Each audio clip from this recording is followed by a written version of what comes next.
Halo semua, di sini saya akan membahas tentang ruaya pada ikan. Ruaya adalah perpindahan ikan dari suatu tempat ke tempat lain untuk hidup, tumbuh, berkembang biak, dan mencari makan. Ruaya merupakan bagian penting dari daur hidup ikan. Tujuan ruaya ikan yang pertama, ruaya memijah, yaitu ikan bermigrasi untuk berkembang biak.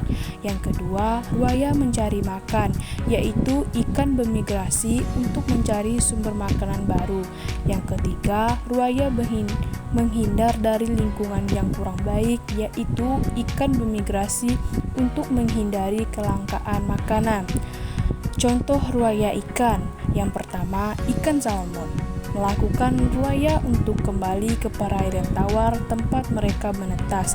Yang kedua, belut Amerika dan Eropa melakukan migrasi terpanjang. Ruaya pada ikan. Dampak ruaya ikan. Yang pertama, ruaya memerlukan banyak energi.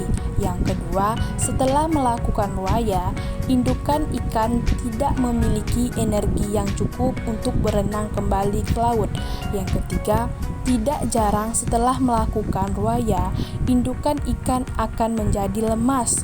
Pentingnya studi ruaya ikan.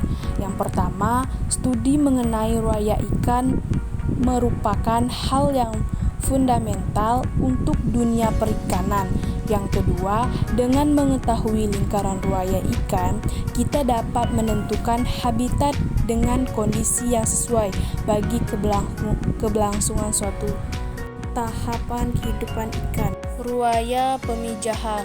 Ruaya pemijahan adalah perjalanan yang dilakukan ikan dewasa untuk kembali ke tempat pemijahan. Ruaya pemijahan dilakukan untuk kepentingan perkembangbiakan ikan. Mengapa ikan melakukan ruaya?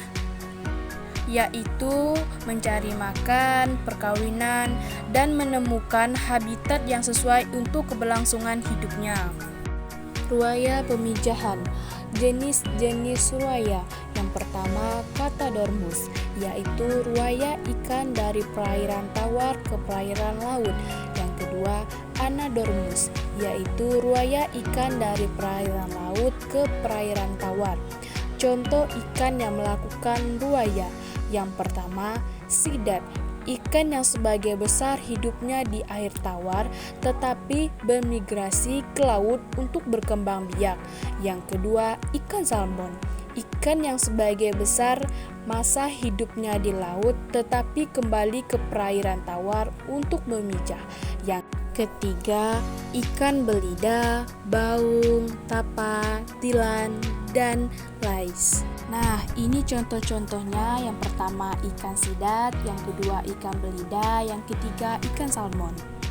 Di sini juga ada persiapan ruaya. Ikan yang beruaya harus memiliki kemampuan untuk beradaptasi terhadap perubahan nilai salinitas di suatu perairan. Ruaya dapat memerlukan banyak energi sehingga tidak jarang ikan tidak memiliki energi yang cukup untuk berenang kembali ke lautan setelah melakukan ruaya.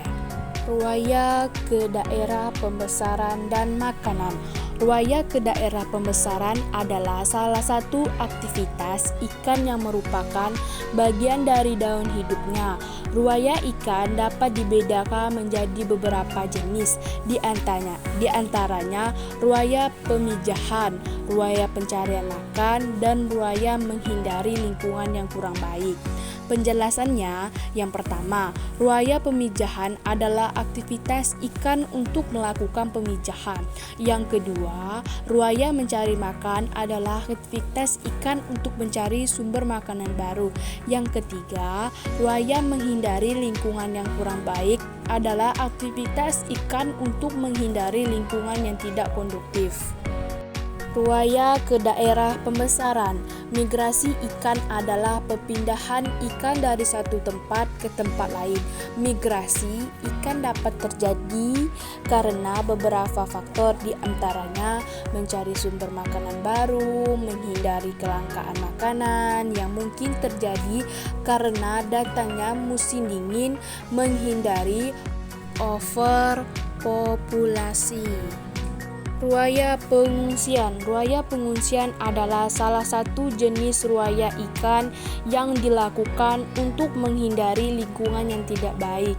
Ruaya merupakan aktivitas penting bagi ikan yang merupakan bagian dari daur hidupnya. Alasan ikan melakukannya yaitu ikan melakukan ruaya sebagai upaya untuk menjauh dari kondisi yang tidak mendukung untuk hidup di suatu perairan. Kondisi tersebut dapat disebabkan oleh rendahnya pH, kurangnya oksigen, suhu yang tidak normal. Faktor-faktor yang mempengaruhi migrasi. Yang pertama, suhu. Turunnya naiknya suhu dan perubahan geografik termasuk faktor yang mempengaruhi migrasi ikan. Suhu akan mengetahui proses metabolisme ikan, sedangkan gerakan tubuh berfungsi sebagai stimulus saraf. Yang kedua, salinitas. Salinitas merupakan tingkat kandungan garam dalam air laut, danau, dan sungai. Ikan cenderung memiliki medium dengan salinitas yang lebih sesuai dengan tekanan osmotik pada tubuh mereka. Diketahui perubahan salinitas akan memicu ikan untuk melakukan migrasi ke tempat dengan kadar salinitas yang sesuai dengan tekanan di tubuhnya. Kematangan gonad. Salah satu faktor yang mempengaruhi ikan melakukan migrasi adalah kematangan gonad. Yang keempat, renang. Aktivitas renang ikan ternyata meningkat pada malam hari. Kebanyakan ikan bertulang rawan dan bertulang keras lebih aktif berenang pada malam hari. Kebiasaan ini juga termasuk sebagai salah satu faktor yang mempengaruhi migrasi ikan.